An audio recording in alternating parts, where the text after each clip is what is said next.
Bonjour à tous et bienvenue dans notre nouvel épisode du podcast Fiscalia. Aujourd'hui, je suis avec Nathaniel Drey, comme d'habitude. Bonjour. Et nous avons un invité.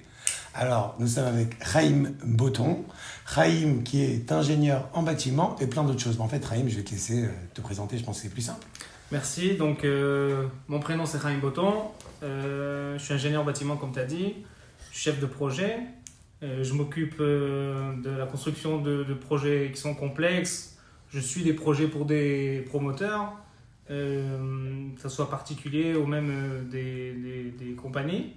Et donc aujourd'hui nous allons parler en fait d'achat de nouveaux appartements en Israël. Qu'est-ce qu'on doit en fait vérifier Ok, très bien, Chaim. Mais quand tu dis des projets complexes, qu'est-ce que tu veux dire par là? Alors des projets qui sont, que ce soit un bâtiment dans un endroit qui est complexe, un endroit qui est difficile à construire. Tu fais avec des consultants, avec des promoteurs qui ont plusieurs consultants. Que ce soit d'un point de vue technique, administratif ou même dans la construction en elle-même, tu dis des fois il y a des problèmes pour construire et ça s'appelle en fait des projets complexes. Exactement. Et donc là on fait appel à toi et on a besoin de toi pour ton expertise, pour ton analyse.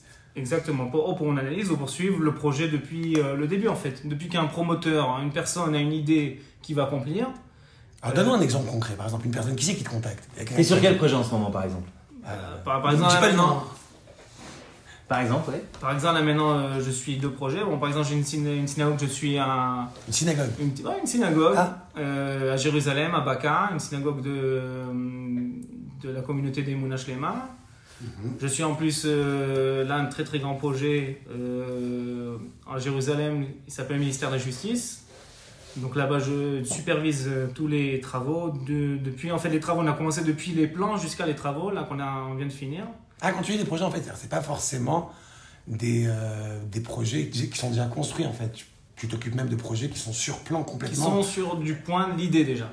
L'idée, t'arrives maintenant, t'es un promoteur, voilà, j'ai une idée, je veux construire un petit bâtiment de 14 appartements, boutique, je sais pas, à Bat Yam.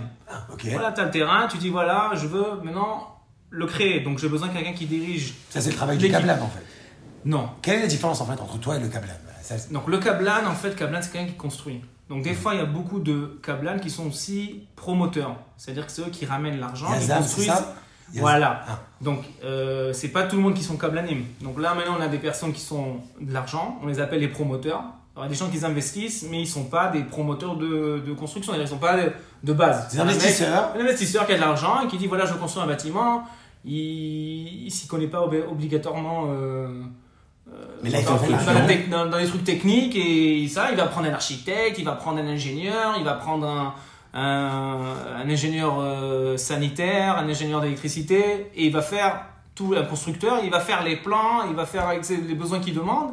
Il va après faire une appel d'offres pour prendre un câblan pour construire en fait ce projet. Okay, donc d'abord le premier stade, c'est les plans, le Heter Bnia, la demande, le permis de construction, et après il y a le câblan.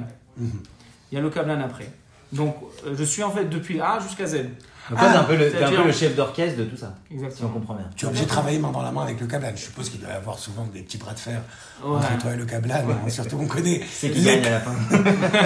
En connaissant les Kablanim en Israël.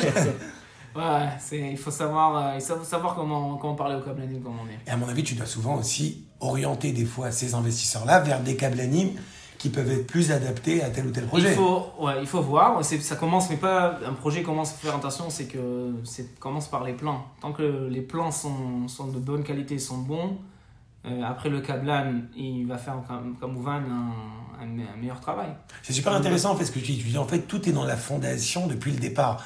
C'est-à-dire toi tu peux en fait dès le départ une personne qui a un terrain, qui pense à construire, voilà, on sait que j'ai un exemple tout bête qui est impossible, mais voilà, au milieu de Rothschild, il y a un terrain, on peut construire un immeuble de 30 étages, on fait le même que Migdal et Mayer. Je te donne un exemple tout bête, mais t'as le même cas et c'est très concret. À Yarkon, on sait qu'il y a un super terrain, je me rappelle plus quel numéro de Yarkon, c'est 2 parkings actuellement. Et je connais une personne qui a les terrains et il galère, d'ailleurs je crois que je vais te le présenter, il galère depuis des années et des années, il n'a jamais trouvé justement ce chef d'orchestre qui est capable de d'identifier le terrain, d'identifier c'est quoi les droits dont il dispose aujourd'hui et d'ordonner, d'organiser. Lui, il a de l'argent, il a un terrain. Non, mais le mais, reste, c'est pas ça. Mais j'ai même avant, tu parles même de la qualité du terrain déjà sur lequel on va construire. C'est ça qui est fou. Parce que c'est la première fois que j'entends ça. Non, c'est pas exactement la qualité, mais la façon que quand tu vas faire les plans, c'est de la façon aussi par rapport au terrain que tu as. Ça, c'est un peu l'architecte. En fait, c'est plein de on appelle de corps d'œuvre. Il y en a plein. Il y a une douzaine de consultants pour faire les plans et le permis de construction dans un projet. Il y a quelqu'un qu'il faut qu'il les mène. Donc sinon, chacun va tirer de son côté. Donc s'il y a un investisseur qui arrive et l'architecte lui dit il faut faire comme ça, mais le constructeur dit écoute, c'est le capitaine du bateau, quoi. Voilà, exactement. Chacun il tire de son côté. En fait, personne ne voit on va dire la poche même de ce promoteur, en gros. Et tes clients, c'est plus des gens qui ont un terrain et qui veulent aussi faire du câblage, ou plutôt t'as déjà accompagné des groupements, des propriétaires qui veulent faire du pignon-bignou? Alors il y a on me contacte pour deux sortes on va dire de boulot. Donc le premier, comme tu as dit, c'est on me contacte quand on dirige vraiment, par exemple, des copropriétaires qui veulent faire un pinouille maintenant et qui veulent faire suivre tout le ta'alir, c'est-à-dire tout le process. Donc là, c'est vraiment de base que des gens habitent dans un bâtiment, ils ont vu appartement et ils veulent, avec un promoteur, construire un projet. Et c'est quoi l'intérêt du promoteur dans ce cas-là? Le promoteur, en fait, il donne un appartement. On va dire comme ça, il donne déjà un nouveau appartement aux résidents et il construit bien sûr plusieurs étages, plusieurs appartements en plus qu'il va les vendre et comme ça. Donc en fait, lui, il se charge de faire les travaux, il améliore l'existant. C'est combinatif comme ça, c'est une sorte de combination, exactement. Une sorte de combination, mais avec beaucoup de copropriétaires. Tu n'es pas avec quelqu'un qui appartient. Le terrain lui appartient, mais là, tu as une quarantaine ou soixantaine de personnes. Mais le promoteur, ok, on est d'accord que l'investisseur, il a tout intérêt à ce que le projet soit top comme il faut. Le câblade maintenant lui-même, lui, il est payé pour son travail, on est d'accord? Donc, la personne à superviser c'est surtout le câblade dans ce genre de... Alors, ça tu parles en fait de la deuxième fonction. D'avoir des choses qui nous disent la deuxième fonction, exactement. C'est la deuxième fonction en fait. Comme j'ai dit au premier, c'est quand je suis en fait un groupe de personnes qui veut faire un projet comme Pinouille ou un investisseur, après ça s'appelle le bitsoua en hébreu, c'est-à-dire la construction. L'exécution. Okay. Donc l'exécution, là aussi, dans ce point-là, comme j'ai travaillé beaucoup d'années, presque 10 années aussi avec un câblin en tant que constructeur, donc je sais vérifier les câblins, comme tu dis, est-ce qu'ils font bien le travail, ou même, il faut savoir, des fois, quand c'est des gros projets, tu ramènes même une compagnie qui vérifie la qualité des travaux. Donc il faut savoir quelle compagnie ramener, est-ce qu'il vérifie bien, est-ce que leurs données sont bonnes, est-ce qu'il est tout le temps, il arrive sur le terrain, il donne des trucs. Donc c'est complexe, plus c'est grand, c'est plus complexe, plus c'est petit. Et alors, la question principale de cet épisode, c'est à quoi il faut faire attention aujourd'hui pour un particulier quand il achète un appartement neuf sur plan auprès d'un promoteur, on va appeler ça d'un câblan de manière plus générale, mais voilà, à quoi il faut faire attention aujourd'hui? Alors tout le temps, je raconte la petite histoire du mec qui va acheter une voiture. Donc, quand beaucoup de personnes vont acheter par exemple une voiture d'occasion, que ce soit même une Jaguar ou même une Peugeot, il va l'amener dans un centre de vérification de voiture. Dynamomètre pour voir la situation du... Voilà, c'est-à-dire il investit quelques milliers de shekels pour vérifier la situation du truc. De l'appartement, de la voiture, là, de notre appartement. Là, l'appartement, il n'est pas encore construit. Mais on a quand même deux documents que personne en fait ne comprend. Nous, les gens qui ne sont pas ingénieurs ou architectes même, qui quand ils achètent appartement, et qu'on donne pas, on ne fait pas attention à ça, c'est de un, c'est le Mifrat Mecher. En fait, c'est le détail de prestation technique. Voilà, le détail de prestation technique. Que d'habitude les gens ils comprennent pas, les gens reçoivent une sorte de flyer comme ça où il y a écrit voilà tu reçois un masgan, tu reçois un carrelage comme ça. En fait voilà on te fait un beau une belle présentation, mais en fait tu rentres pas dans les trucs et des fois il y a vraiment des choses qu'il faut faire attention parce que vous achetez un appartement, des fois c'est le seul appartement bien sûr ceux qui y habitent, c'est plusieurs millions de shekels et il faudrait que votre appartement soit comme il faut. Et deuxième chose, il y a aussi bien sûr les tornillos, c'est-à-dire les plans de l'appartement. On vous passe aussi une sorte de présentation qui est vraiment basique, que vous signez dessus, mais après il y a un plan qui indique où sont les installations sanitaires, où sont exactement les prises électriques, et des choses comme ça qu'il faut faire attention à des choses des fois. Et c'est très, on va dire, c'est mieux de voir ça avant l'achat pour donner déjà au promoteur avant de signer, parce que c'est le moment où il va dire oui à beaucoup de choses pour faire signer l'affaire. Et très souvent, les jeunes couples, des fois, ils vont pour acheter, signer. Par exemple, ma petite sœur, je me rappelle, elle avait acheté son appartement sur plan. Et elle n'avait aucune idée de ce qu'on lui montrait, quoi. On lui amène une maquette d'architecte comme ça, avec 80-80, ici le robinet sera là-bas, la salle de bain là-bas. Tu pourras changer après, moduler à ta façon, mais c'est pas son métier du tout. Mais là, justement, ça arrive à ma question. Tu donnes aussi ce type de prestation et tu offres tes services également aux particuliers ? Oui, ça veut dire que si quelqu'un va acheter un appartement, il veut qu'on vérifie le MIFA technique, comme on a dit, c'est le détail de prestation. Donc on vérifie, on donne en fait, ça bien sûr c'est vérifié avant l'achat, parce qu'après l'achat ça n'a aucun effet en fait. Après l'achat, si vous avez déjà acheté et signé, ça veut dire il voudra faire des changements dans l'appartement. Donc là après c'est faire des travaux après avoir reçu l'appartement. Donc ça c'est autre chose. Mais oui, donc on vérifie, on donne quelques points qu'on pense qu'on peut parler avec le promoteur pour améliorer en fait l'achat d'appartement. Parce qu'on avait commencé, on a parlé de projets complexes, en fait on parlait directement de ta spécialité, mais on peut... Ça c'est un petit peu, parce que... On redescendre vers le peuple. Voilà. En fait, on peut très bien nommer ce podcast à quoi faire attention lorsqu'on achète un appartement, tout simplement, quoi. Tout à fait, bien sûr. Et d'ailleurs, maintenant, j'en profite parce que je sais qu'en ce moment, les promoteurs, ils sont un petit peu à la gorge et ils ont des difficultés à vendre, enfin en tout cas pour certains. Est-ce que tu as, de ton expérience récente, est-ce que tu as vu des éléments qu'en ce moment on peut obtenir de certains promoteurs et auparavant c'était plus compliqué et en ce moment ils sont d'accord pour Oui, alors parce qu'en fait, c'est vraiment un truc un peu... comme on appelle la bulle là, du Nadlan, là, de l'immobilier. L'immobilier, c'est qu'en fait, les promoteurs ne veulent pas faire descendre les prix. Et il y a une raison, parce qu'ils veulent garder les prix. Donc, qu'est-ce qu'ils font ? Ils donnent aux acheteurs, c'est-à-dire si un acheteur il arrive, il veut demander que ce soit l'air conditionné de cette marque ou des choses comme ça, plusieurs, comme on dit, à ta vote, plusieurs avantages. Donc c'est ça qui donne en fait à la place de faire descendre le prix. Oui, mais quand tu dis en fait des appartements, des projets immobiliers, etc., on va prendre l'exemple de Nathaniel qui achète 500 mètres carrés de bureau avant d'acheter et de faire son projet, ses travaux, etc. Ça, c'est quelque chose que tu peux tout à fait accompagner. Les sociétés également, on parle de particuliers, mais les personnes, parce qu'on voit de plus en plus, n'est-ce pas Nathaniel, les personnes qui ont des sociétés à l'étranger, qui ramènent leur argent en Israël, mais qui ne peuvent pas habiter dans le bien, étant donné que c'est un appartement qui a été acheté via la société. Donc, ces personnes qui se redirigent vers le commercial, et le commercial, donc tu dis que c'est des choses que...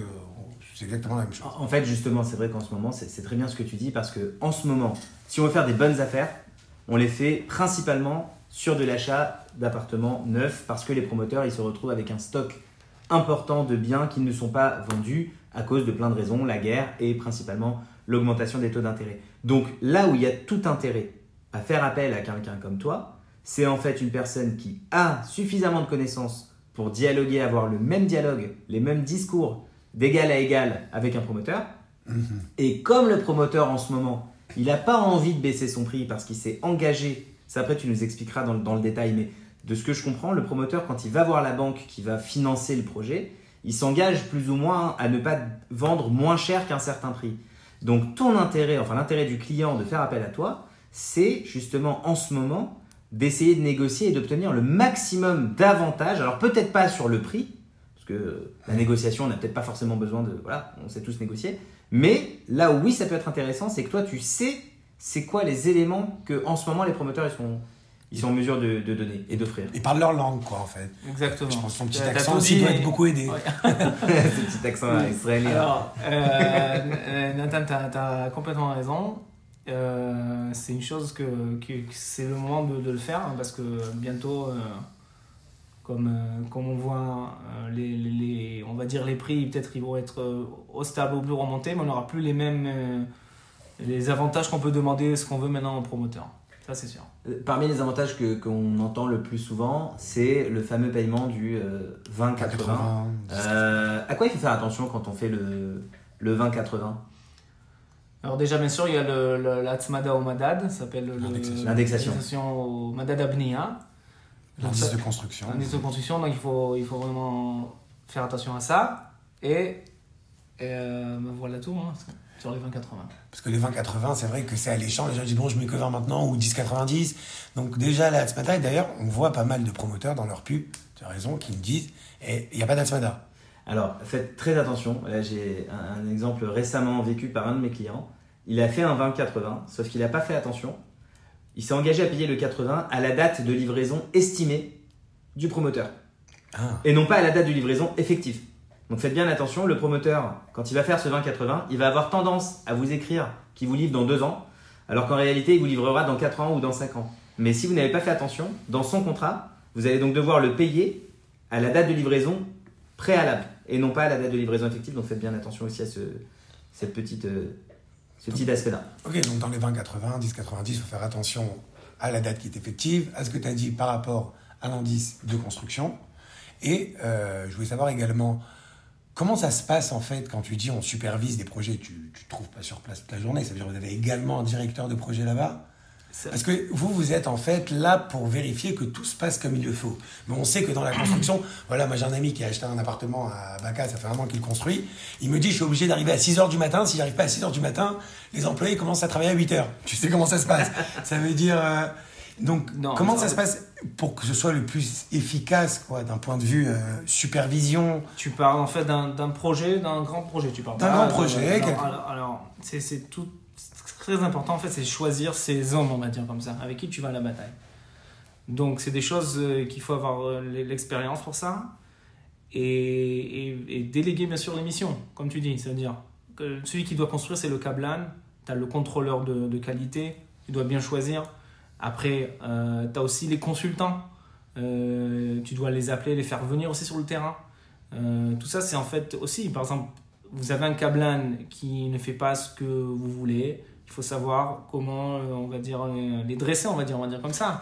Et c'est là mon job en tant que, si je suis représentant du promoteur, en tant que quelqu'un qui vient, qui connaît, que ce soit la langue et comment se comporter avec eux. Des fois, il faut sortir le bâton, des fois, il faut sortir la carotte. Et donc, il faut savoir quand utiliser un des deux, voilà. Ouais, mais ce qui est très important, surtout pour les promoteurs, c'est de livrer leurs biens en fonction du deadline qui a été prévu. Donc je voulais savoir, est-ce que toi, tu es aussi impliqué dans ces deadlines? Si un promoteur il vient te voir et dit voilà, j'ai ce terrain, je veux construire cet appartement, j'ai promis à mes clients qui m'ont payé en pre-sale, qui m'ont payé en avance, mais je leur ai dit ça va être 3-4 ans. C'est-à-dire pour estimer aussi le délai de livraison. Tu rentres aussi dans... Alors, le délai de livraison, déjà, quand on fait une appel d'offres en tant que promoteur, on l'écrit quel délai de livraison qu'on veut. Ah, donc tu le demandes au Kablan. Alors, oui. Le Kablan, c'est le constructeur, quand il nous renvoie en fait son offre, il va nous écrire aussi, bien sûr, est-ce qu'il arrive à tenir à ce temps-là ou non. Ou il va nous dire, j'estime que c'est, je sais pas, 4 mois en plus, par exemple. Mais toi, tu as une idée de combien de temps moi, exactement. C'est sûr que j'ai une idée, mais bien sûr qu'en fin de compte, on signe un contrat. Oui, voilà, exactement. On signe un contrat avec un constructeur, c'est lui qui construit. Donc, déjà, mettre un Kablan dans un contrat qu'on pense qu'il va pas tenir, déjà de base, c'est une mauvaise chose. Il faut mieux des fois savoir déjà de base que même si un Kablan te dit, voilà, je vais finir en 2 ans le projet.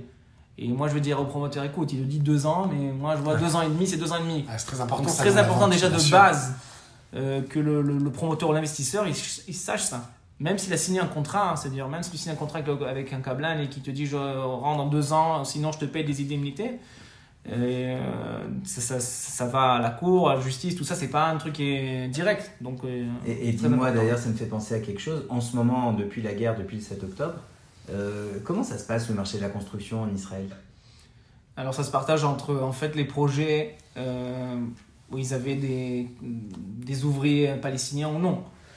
Donc c'est sûr que des projets qui sont des ouvriers palestiniens qui avaient la plupart, c'est beaucoup de, on va dire les plus petits projets, les projets boutiques, les petits bâtiments qu'on voit à Givatayim, à Tel Aviv. Je parle pas bien sûr des grandes tours à Tel Aviv où d'habitude c'est des Chinois ou des Turcs ou d'autres qui sont là. qui construisent. Bien sûr, ils demandent beaucoup plus d'argent maintenant, depuis la guerre. Donc ces projets-là, ils ont du retard. Après, il faudra voir d'après la justice israélienne combien de retard est légal ou non. Et c'est sûr que même il y aura même des petits promoteurs constructeurs qu'on appelle les kablanim yazamim. Il y en a peut-être quelques qui vont pas tenir cette période. Ils ont tout sur leur tête. En fait. Et en fait, comme il n'y a pas une grande aide de l'État d'Israël pour les kablanim. Et ça va influencer comment justement ce manque de main d'œuvre? Qu'est-ce que tu prévois? Ça va une augmentation des coûts de la construction? Donc déjà les coûts ont augmenté. Ça fait maintenant il y a eu un retard avec l'arrivée des ouvriers en fait d'Inde, que maintenant sont en train d'arriver. Donc je pense d'ici quelques mois on aura beaucoup d'ouvriers étrangers qui vont arriver, qui vont remplacer ces Palestiniens, et espérons aussi qu'ils feront du bon travail. Après c'est sûr que le coût du travail, il sera un peu plus élevé parce qu'ils demandent plus que les Palestiniens. Mais je suis sûr que le travail sera mieux fait, on va dire, et peut-être même des fois plus rapide. Des fois, c'est plus efficace. Des fois, les Chinois, ils vont beaucoup plus vite que les Palestiniens. Ouais, c'est sûr. Et l'embargo sur la Turquie, que la Turquie a mis sur Israël, tu penses que ça va avoir une conséquence? Alors, ça a déjà une conséquence. Je peux vous dire déjà maintenant, le prix du matériau a augmenté dans certains domaines. Mais Israël est très fort pour chercher en fait d'autres solutions. Ils vont trouver. Ça va prendre quelques mois, mais ils vont trouver d'autres solutions et donc, on va se débrouiller. Il y a des projets qui ont été donc bloqués en fait. Des projets qui sont complètement arrêtés. Je connais des petits projets. J'ai un ami qui est contrôleur. Il me dit écoute, je construis à Beth Shemesh, j'ai 4 bâtiments. Ça fait 6-7 mois qu'on construit pas. Waouh. On venait arrêté, ils avaient que des Palestiniens. Et comment ça se passe par rapport au client final? Parce que ceux qui nous écoutent à la fin, c'est surtout les clients finaux. C'est ça en fait, c'est vraiment un problème. Donc déjà que... Ils ont quelque chose à faire, il y a quelque chose qu'ils peuvent faire, c'est le client final. Alors là, il n'a rien à faire. Il peut rien faire. C'est comme le... C'est un peu différent parce que si c'est au Covid, ils l'ont pas appelé comme un Koach Elyon déjà. Ils n'ont pas appelé à la fin. Le pays d'Israël n'a pas nommer ce cas comme un Koach Elyon.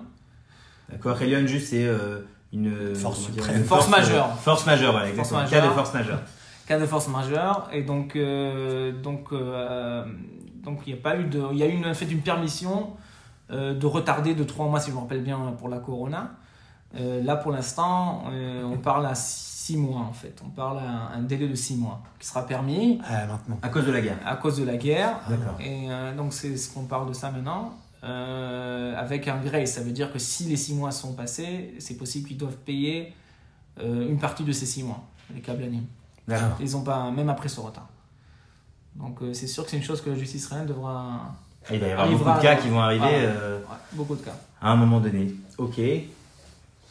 Ben écoute, c'est très intéressant déjà, ça change un petit peu parce que toujours on est trouve-moi des bons projets, on a le bon avocat, on a l'agent immobilier, on a tout ce qu'il faut, et à la fin on se retrouve avec des galères, des projets qui ont mal été vérifiés avant, et je pense que c'est quelque chose qui, c'est vraiment, je pense, une valeur ajoutée, des fois même si ça coûte de l'argent bien entendu, mais ça peut éviter pas mal de dégâts également financiers. Et tu accompagnes aussi sur des appartements de seconde main qui sont pas forcément d'un promoteur? Ouais. On fait une vérification aussi dans l'appartement, comme je dis, comme l'histoire de la voiture. On peut vérifier un appartement, on peut voir des choses des fois qui ont été, on va dire, réparées entre guillemets, ou mal réparées pour cacher un problème, que ce soit une fuite d'eau, des trucs comme ça. Ou si le gars il veut faire des travaux importants. Ou vérifier s'il y a une possibilité de faire des travaux, bien sûr. Avant l'achat de l'appartement, on donne aussi ces services-là, bien sûr. C'est super important, je pense, vraiment, avant d'acheter un appartement. En fait, cet exemple de la voiture, il est hyper parlant. C'est vrai que n'importe quelle personne qui va acheter une voiture d'occasion, il n'y en a pas un qui ne va pas aller faire une vérification, un test technique pour voir si la voiture elle est vraiment en bonne santé, entre guillemets. Et c'est rare, les gens vont effectivement croire la brochure que nous a donnée le promoteur, écouter, entre guillemets, un peu n'importe quoi, et ce qu'a bien envie de nous dire le promoteur, sans vérifier si d'un point de vue technique, on a des prestations qui sont de vraiment premium comme se vend le promoteur. T'as raison, puisqu'on paye l'avocat qui fait le contrat, on paye des fois l'agent qui vous a trouvé l'appartement, mais ce que vous achetez, on le vérifie pas. Voilà. Ouais, et puis la plupart des promoteurs, on les connaît en Israël, ils sont tous premium. Hein. Ils se disent tous, je vous mets du matériel exceptionnel. Est-ce que c'est C'est vraiment le cas ou il y a des petites choses qu'il faut vérifier quand même? Non, il y a quand même quelque chose qu'il faut vérifier. On va dire les grandes compagnies, ils ont un standard, on va pas dire élevé, ils appellent ça premium, Savionim et tout ça, comme Africa Israël et tout ça. Mais c'est des choses que beaucoup de promoteurs donnent. Après, bien sûr, il y a des promoteurs, ça aussi on vérifie quand on nous donne l'Ifaterné. Des fois, j'écris, voilà, ce promoteur t'a donné, regarde ça et ça, il t'a donné vraiment en plus une chose qui n'est pas, on va dire, régulier. Donc des fois, oui, on le montre. Il y a des promoteurs comme ça. Il y en a des promoteurs, il n'y en a pas beaucoup, qui sont vraiment, on va dire, ils sont appelés premium parce qu'ils sont vraiment premium. Voilà, ils misent sur la qualité, voilà. En tout cas, tu m'as vraiment convaincu de faire appel à ce type de service, parce que c'est quelque chose que même moi, personnellement, je cherche toujours, encore une fois, le bon produit, mais si ça se trouve, c'est pas un bon produit, en fait. Donc, si jamais vous voulez acheter, que ce soit un appartement ou faire construire un hôtel, n'hésitez pas à nous contacter. Nous vous mettrons en contact avec Chaim. En tout cas, Chaim, merci beaucoup d'être venu. Ce fut un plaisir. Merci beaucoup, Chaim. Merci pour ton temps. Merci à vous, c'était un plaisir aussi.